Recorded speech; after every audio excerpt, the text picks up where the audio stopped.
ఒక నామం చదువుదాం, చూద్దాం. రెండవ నామం అచ్యుత అని. అచ్యుత అంటే నాశనము లేనటువంటి వాడు. ఇప్పుడు కొంతమంది మనుషులు ఉంటారు, కొంతమంది లక్షణం ఎట్లా ఉంటుంది అంటే ఏ హెల్ప్ అడగకుండా ఉన్నంత కాలం వాళ్ళు ఫ్రెండ్షిప్ చేస్తూనే ఉంటారు. ఏదైనా మనం అడిగా తప్పక పారిపోతారు, మళ్ళీ కంటికి కనిపించరు. అటువంటి వాళ్ళు ఉంటారు. కొంతమంది నా స్నేహితుడు కనుక నన్ను అడిగాడు కనుక అని చెప్పి వాడికి తగినంత విధంగా సహాయపడి బాధల్లోనూ వాళ్ళ కష్టాల్లోనూ అతను పాల్పంచుకుంటాడు. అంటే ఏదో ఒక విధంగానమాట అటువంటి వాళ్ళు ఉంటారు. కొంతమంది వీటికి భయపడి, అంటే వీటన్నిటికీ కూడా బాధపడటం ఇవన్నీ కూడా తను రిస్క్ తీసుకోదలుచుకోకుండా కొంతమంది ముఖం తట్టేసేవాడు కూడా ఉంటారు. పరమాత్మ అనేటువంటి ఆయన ఎటువంటి వాడు అంటే తన భక్తుల కొరకు ఎటువంటి పని అయినా చేయగలిగేటటువంటి శక్తి కలిగినటువంటి వాడు అనమాట. అంటే బాధల్లో ఉన్న, కష్టాల్లో ఉన్న, సుఖాల్లో ఉన్న, ఎటువంటి పరిస్థితుల్లో అయినా కానీ శాతాన్ని శరణపడిన వారిని రక్షించేటువంటి వాళ్ళని రక్షించే వాళ్ళ కోసం విజిబుల్ అవ్వకుండా ఉండటం అనేటువంటి లక్షణం లేకుండా ఉండేటువంటి వాడు ఎవరయ్యా అంటే పరమాత్మ స్వరూపమైనటువంటి అచ్యుతుడి అని చెప్పి మనం చెప్పవచ్చు. ఉదాహరణకి మనం చెప్పాలి అంటే అంబరీషుడి కథ ఉంది ఒకటి, అది మనకు భాగవతంలో వస్తుంది. ఆయన గొప్ప విష్ణు భక్తుడైతే ఎంతటి విష్ణు భక్తుడు, ఎంతటి వేదాంగ పండితుడైన రాజుగారి యొక్క లక్షణం ఏంటయ్యా అంటే జనులను పరిపాలించడం అనేటువంటిది, ఏ కష్టాలు లేకుండా పరిపాలించడం అనమాట. ఏ కష్టాలు రాకుండా పరిపాలించడం అనేది అసలే భక్తుడైన. అందుకని చెప్పి ఎక్కువ యాగాలు యజ్ఞాలు చేసి పరమాత్మ యొక్క రక్షణ పొందుతూ జనులు కూడా పరమాత్మ కృపకు పాత్రం చేస్తూ ఉంటాడు అనమాట. అట్లాంటి ఆయన చాలా సార్లు అష్టమిదేహం కూడా చేశాడు. రకరకాలైనటువంటి యజ్ఞ హోమాదులన్నీ కూడా ఆయన చేశాడు. రాజు పనిచేసేటప్పుడు ఏంటంటే కొన్ని మంచిగా ఉంటాయి, కొంతమందికి చెడు అని అనిపించవచ్చు. తాను మంచి ఆశించిన కొంతమందికి చెడు అని అనిపించవచ్చు. ఏది ఏమైనా కానీ ఫలితాలు ఆశించకుండా ఇతరులకు మేలు చేయాలి అనేటువంటి ఉద్దేశంతో తాను చేస్తున్నాను అని అనుకోకుండా పరమాత్మే నా చేత చేయిస్తున్నాను అన్న భావంతో, అంటే విష్ణుపరణంగా తాను శరణాగతిని పొంది రాజ్యపాలన చేసినటువంటి మహాభక్తుడైనటువంటి వాడు అంబరీష్ మహారాజు. అతని దృష్టిలో బంగారం ఎంత విలువైందో మట్టి కూడా అంతే విలువైంది. ఆయన సమదృష్టి ఎలాంటిదో మనకు దీనివల్ల అర్థమవుతుంది. అతను దేనికి కూడా తలవంచకుండా, అంటే దేనికి లొంగిపోకుండా, దేనికి లొంగటం అంటే నా ఉద్దేశంలో ఐశ్వర్యాదులకు లొంగకుండా కామక్రోధ మొదలు భరణ జయించినట్టుగా ఉంచు తాను రాజ్యపాలన సాగిస్తూ శరణాగతిని పొంది మహాభక్తుడు ఆయన. ఒకరోజు జనరల్గా ఏంటంటే విష్ణు భక్తుడికి ఏకాదశి అనేటువంటిది మహా గొప్ప దినం. ఆ రోజున ఏకాదశి రోజున ఉపవాసం ఉండి విష్ణుమూర్తిని పూజించి మరుసటి తిథి ద్వాదశి తిథి. ఆ ద్వాదశి తిథి వెళ్లకుండా ఏం చేస్తారంటే వాళ్ళు ఆహారం తీసుకుంటారు. విష్ణుమూర్తికి అనేక రకాలుగా ఉపచారాలు చేస్తూ విష్ణు పట్ల అనేక భక్తిని చాటుకుంటూ ఉంటారు. తానే కాకుండా తనతో పాటు అనేక మందిని కూడా భోజన సదుపాయాలు ఏర్పాటు చేసేవాడు అనమాట. ద్వాదశి అంటే అన్నసంతర్పణ చేసేవాడు. ఆ రోజు చెప్పాలంటే ఒక రోజున అనుకోకుండా ఏం చేశారంటే దుర్వాస మహాముని ఆయన రాజ్యానికి వచ్చాడు అనమాట. ఆ రోజు ఏకాదశి ఉపవాసం ఉన్నాడు ఆయన. మరుసటి రోజున ద్వాదశి ఆయన వచ్చింది, ద్వాదశి తిథి రోజున వచ్చాడు. ఇప్పుడు ఈయన అసలే ఏకాదశి అంతా ఉపవాసం ఉన్నాడు. ఆయన ఏమన్నారంటే మన ఇంటికి ఎవరైనా అతిథులు వస్తే ఏమంటే భోజనం చేసేవాళ్ళు అని చెప్పి మనం అంటాం.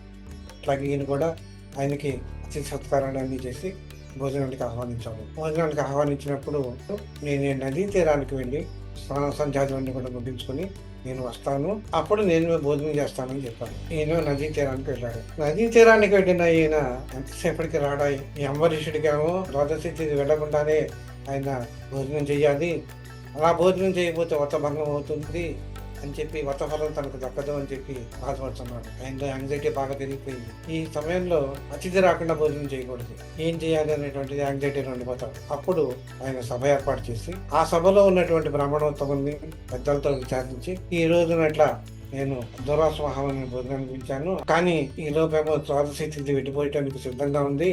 నేను ఆ తిథిలోపు ద్వాదశి తిథి వెళ్ళేలోపు నేను భోజనం చేయకపోతే వ్రతభంగం అవుతుంది కనుక నన్ను ఏం చేయాలి మీరే చెప్పండి అంటారు. అప్పుడు వాళ్ళు చెప్తారు, కాస్త మంచి తీర్థం సేవించండి అని చెప్తారు. అంటే మంచినీళ్ళు తాగమని చెప్తారు. మంచినీళ్ళు తాగితే మీ వ్రతభంగము కాదు, దుర్వాస వచ్చే వరకు మీరు వేచి ఉండొచ్చు అని చెప్పి చెప్తారు. పెద్దలు తీర్మానించారు కాబట్టి ఆయన కొంచెం మంచి తీర్థం సేవిస్తారు. సంధ్యానంగా అన్ని స్నానాలన్నీ కూడా ముగించుకుని వచ్చిన సంగతి అంతా తెలుసుకుంటాడు. ఈయన మంచినీళ్ళు తాగాడు ద్వాదశి తిథి వెళ్ళకుండా నుంచి. నన్ను పిలిచి భోజనానికి పిలిచి నువ్వు అలా ఎలా చేసావు నువ్వు అని చెప్పి ఆయన మీద కోపగించుకుంటాడు. చెప్పినా కూడా వినకుండా సంభావపూరితంగా నువ్వు ప్రవర్తించావని చెప్పి దుర్వాస మహాముని ఏం చేస్తాడంటే జడలో నుంచి జుట్టులో నుంచి ఒక జడను తీసి నేల మీద కొడతాడు. ఆ నేల మీద వేయగానే దాంట్లో నుంచి ఒక మహాశక్తి పుట్టుకొస్తుంది. దాని పేరు మహాకృత్య. ఆ మహాకృత్య నన్ను ఏం చేయమంటారు అని చెప్పి అడుగుతుంది. తను అంబరీషుని కమలించమని చెప్పి చెప్తాను. ఈ శక్తి ఏం చేస్తానంటే అంబరీషుడికి ఎదుకు వెళ్ళిపోతూ ఉంటుంది అన్నమాట. ఆ టైంలో అంబరీషుడు ఏం చేయాలో తోచలేదు. పక్కన వచ్చేస్తూ ఉంది. ఆ శక్తిని తనని కమలించడానికి వస్తూ ఉంది. ఏం చేయాలో తోచక 2 కళ్ళు మూసుకొని విష్ణుమూర్తిని ప్రార్థించాడు. ఆయన మహాదేవ, ఏం చేయాలో నాకు తెలియదు, ఏది మంచో అది నువ్వే నిర్ణయించుకుని ఏం చేయాలంటే అది చేయమని చెప్పాడు సరే. అప్పుడు విష్ణుమూర్తికి భక్తుల్ని రక్షించడానికి రెడీగా ఉంటాడని చెప్పుకున్నాం మన పరమాత్మ. తనకి శరణాగతిని పొంది అంబరీషుడు తనని ప్రార్థిస్తున్నాడు. ఆయన ఏం చేశాడంటే సుదర్శన చక్రాన్ని ప్రయోగించాడు. ఆ భక్తుల్ని రక్షించాలి. మరి అంబరీషుని రక్షించడానికి వచ్చి ఒక పక్కన ఈ సుదర్శనం వచ్చి ఆ మహాకృత్యాన్ని సంహరించేస్తుంది. ఇంతతో వదిలేసిందా వదలలేదు. దుర్వాసుడు వెంట మొదలుపెట్టింది అనమాట. అంటే దీనికంతటికీ కారణభూతుడు ఎవరయ్యా అంటే దుర్వాసుడే కనుక ఆ దుర్వాస మహాముని ఏం చేశాడు, తనకేం చేయాలో తోచలేదు అనమాట. ఇక్కడ ఆ టైంలో ఎవరు రక్షిస్తారా ఆయన? అక్కడ ఆ సుదర్శన చక్రం బారి నుంచి రక్షించడం అంటే అంత మాట సామాన్యమైన విషయం కాదు. అందుకని పరిగెత్తుకుంటూ వెళ్ళిపోయినాడు. ఎక్కడికి వెళ్ళాడయ్యా అంటే బ్రహ్మదేవుడి దగ్గరికి వెళ్ళాడు. ఇదిగో సుదర్శన చక్రం నన్ను సంహరించబోతోంది, ఏం చేయాలో నాకు తోచట్లేదు, కనుక నీవే రక్షించవయ్యా స్వామి అని చెప్పి ఆయన దగ్గరికి వెళ్తాను. బ్రహ్మదేవుడు అన్నాడు, శ్రీహరి భక్తుడినే నువ్వు బాధ పెట్టావు, నువ్వు శ్రీమన్నారాయణ ప్రయోగించినటువంటి అస్త్రమైనటువంటి సుదర్శన చక్రం నుంచి రక్షించడం నా వల్ల కాదా అన్నమాట. మళ్ళీ పరిగెత్తాడు. పరిగెత్తడం మొదలుపెట్టి ఈసారి కైలాసానికి వెళ్ళాడు. కైలాసానికి వెళ్ళి మహాప్రభు శంకర, ఈ జరిగింది ఇది అని చెప్పి ఆయన వేడుకుందామని చెప్పి ఆయన దగ్గరికి వెళ్తాడు. ఆయన కాళ్ళ మీద పోతాడు. జరిగిందంతా తెలుసుకుని శంకరుడు ఏమంటాడు అంటే, నేను కూడా ఏం చేయలేను, సుదర్శచక్రం బారి నుంచి నేను కాపాడలేను, వెళ్ళి విష్ణుమూర్తిని శరణాడు అంటాడు. ఆయన వెళ్ళి ఏం చేస్తాడు, విష్ణుమూర్తి దగ్గరికి వెళ్తాడు. విష్ణుమూర్తి దగ్గరికి వెళ్ళి, మహాప్రభు, నేను నీ భక్తులైనటువంటి అంబరీషుడికి అవతారం చేశాను, నన్ను మీ అస్త్రమైనటువంటి సుదర్శన చక్రం నుంచి ఆ బారి నుంచి నన్ను కాపాడవయ్యా అని చెప్పి అనేక విధాలుగా ప్రార్థిస్తాడు. నేను నిన్ను రక్షించలేను సుదర్శన చక్రం బారి నుంచి, నా భక్తుడైనటువంటి అంబరీషుడిని బాధ పెట్టావు కనుక మేము వెళ్ళి ఆయన దగ్గరికే వెళ్ళు, నువ్వు అంబరీషుడి దగ్గరికి వెళ్ళు, ఆయనే మార్గం చూపిస్తాడు నీకని చెప్పి చెప్తాను. ఈయన ఏం చేస్తాడు, మళ్ళీ అంబరీషుడి దగ్గరకు వచ్చి, అంబరీష, నేను చేసిన పని తప్పు, నన్ను రక్షించవయ్యా అని చెప్పి అంబరీషుడిని శరణ పెడతాడు. ఆ అంబరీషుడు యాక్చువల్ గా చెప్పాలి అంటే ఒక శత్రువుని తన బాధపెట్టి ఎవరైనా కానీ తన బాధపెట్టినప్పుడు బాధపడటము, వాళ్ళ మీద కోపం రావటం అనేటువంటిది మానవుడు యొక్క సహజమైనటువంటి గుణం. కానీ అంబరీషుడు కామక్రోధాన్ని జయించిన వాడు కనుక మళ్ళీ ఆ సుదర్శన చక్రాన్ని వేడుకున్నాడు అనమాట. ఆయన తప్పును మన్నించి కాపాడమని చెప్పి సుదర్శన చక్రాన్ని విష్ణుమూర్తిని ప్రార్థించాడు అనమాట. ప్రార్థించినటువంటి అంబరీషుడిని ఆ విష్ణుమూర్తి ఆ చక్రాన్ని సుదర్శన చక్రాన్ని సంహరించుకున్నాడు.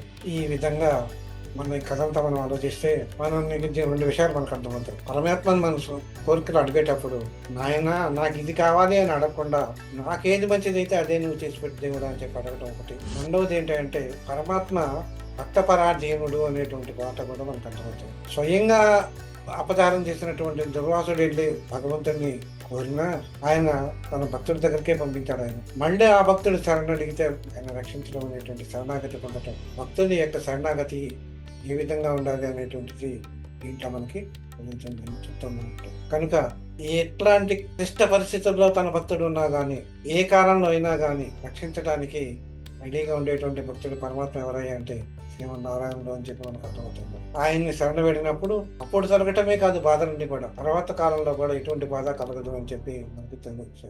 అంతేకాకుండా విశ్వాధారుడు ఆయనే, విశ్వానికి అతీతమైనటువంటి వాడు ఆయనే, విశ్వమే తానైనటువంటి వాడు ఆయనే, సర్వవ్యాపకుడు అయినటువంటి ఆయనే, విశ్వానికి సర్వ జీవాధారుడు అయినటువంటి ఆయనే, విశ్వానికి పతి ఆయనే, విశ్వానికి ఈశ్వరుడు ఆయనే, సర్వమంగళకరుడు ఆయనే, నాశరహితుడు ఆయనే, విశ్వనారాయణుడు ఆయనే, విశ్వాత్ముడు అయినటువంటి విశ్వాత్ముడు కూడా ఆయనే. అలాంటి పరమాత్మ ఎవరైతే ఉన్నారో ఆయనే శ్రీమన్నారాయణుడు, ఆయనే అచ్యుతుడు అని మనం రావడం అనేటువంటిది సమంజసంగా ఉంటుంది. అచ్యుత అన్నప్పుడు ఎటువంటి పరిస్థితులు, ఇందాక మనం చెప్పుకున్నాం, ఎటువంటి పరిస్థితుల్లో ఉన్నా కానీ భక్తుల్ని విడిచిపెట్టేటువంటి వాడు కాదు అనేటువంటి ఆయనే మనం అచ్యుతుడు అని మనం అంటున్నాం. అట్లాగే ఆయన్ని మనం ఒక్కసారిని శరణం మహాప్రభు అని అంటే సర్వదా సర్వకాలమునందు మనం రక్షించేటువంటి పరమాత్మ స్వరూపమైనటువంటి శ్రీమన్నారాయణుడు. ఆయనకి దయాదాక్షిణ్యాలు ఎక్కువ కనుక ఈ విషయాన్ని తెలిసినటువంటి మహానుభావులు ఎందరో, భక్త శిఖామణులు ఎందరో ఆయన శరణ, అందుకనే పూర్తిగా సరెండర్ అవుతారు ఆయన కరుణ పొందాలి అనేటువంటి ఉద్దేశంతో. త్యాగరాజు రామభక్తుడు స్వతహా, ఆయన త్యాగరాజు కీర్తనలు మనం ఎన్నో చూస్తుంటాం. పట్టి విడువ విడువగ రాదు, నా చేయి పట్టి విడువరాదు అని చెప్పి శ్రీరామచంద్రమూర్తిని పదాన్ని పట్టుకొని ప్రార్థించినటువంటి వాడు శ్రీ త్యాగరాజు. ఆ మాట అన్నాడు అంటే పట్టి విడువరాదు, ఆయన చరణాలను పట్టుకుని ఒకసారి మనం ఉంటే ఆయన యొక్క చరణాలను ఆశ్రయించడం పొందటం అనేటువంటిది ఆ కష్టమైన పని. నువ్వు ఎప్పుడైతే పట్టుకుంటావో ఆయన పదాన్ని, ఆయన నీ చెయ్యని ఇప్పుడు కూడా విడవచ్చు అని చెప్పి చెప్తుంటాడు. ఇలా శ్రీమన్ నారాయణుడి యొక్క ఆయన కరుణా కటాక్షాన్ని మన మీద ప్రసరించేటువంటి పరమాత్మ స్వరూపుడు ఎవరైతే ఉన్నారో ఆయన్ని అచ్యుతుడు అని మనం పిలవచ్చు అని చెప్పి ఈ నామం ద్వారా మనకు తెలుస్తుంది. ఈ నామంతో మనకి విష్ణు సహస్రనామాల్లో మొట్టమొదటి 100 నామాలకి మనం చదువుకున్నామని అర్థమవుతుంది. 101వ నామం నుంచి వృషాకపిహి అనేటువంటి నామం నుంచి నెక్స్ట్ క్లాస్లో మనం చదువుతాం. సర్వం శ్రీ రామ స్వస్తి.